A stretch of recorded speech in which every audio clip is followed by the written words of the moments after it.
Пайғамбар саллаллаху алейхи ва саллям бір күні минбарға көтеріледі мешітте отырған кезінде. Минбарға көтеріледі де әмин деп айтады. Екінші рет екінші минбарға көтеріледі, тағы да әмин деп айтады.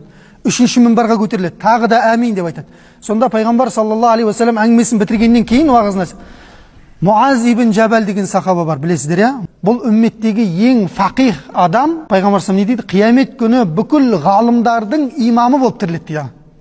Муаз ибн Жабал. Менің үмметімдегі адал менен арамды ең қатты, яғни фиқ қой, адал мен арам мәселесі. Ең қатты білетін кісі Муаз ибн Жабал. Білімге сондай керемет махаббат қойған кісі болған. Сол тұрады да, Алланың елшісі, бұл не қылған әминдер дейді ғой. Үш рет әминді, бұл не сыры бұл да? Бұлай істемейтін едіңіз ғой.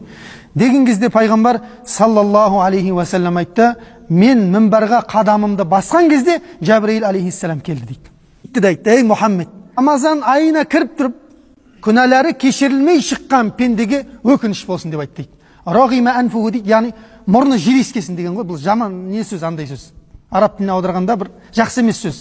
Өкініш болсын деп айта берейік, ешкім жүрегін ауыртпай қой. Рамазан айы кіріп тұрып, күнәлары кешірілмей, яғни күнәсіне тәубе қылмай, қалай болса солай ораза ұстаған кісіге өкініш болсын дейді. Рамазаннан кешке дейін жатып алып, бір ағамыз айтқандай, Рамазанға Құдай қаласа жақсылап дайындалып жатырмын, бүкіл телесериалдар жинақ қойдым дейді.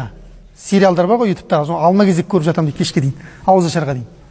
Соқса ол Рамазан болмайды ол. Ол сериал болады.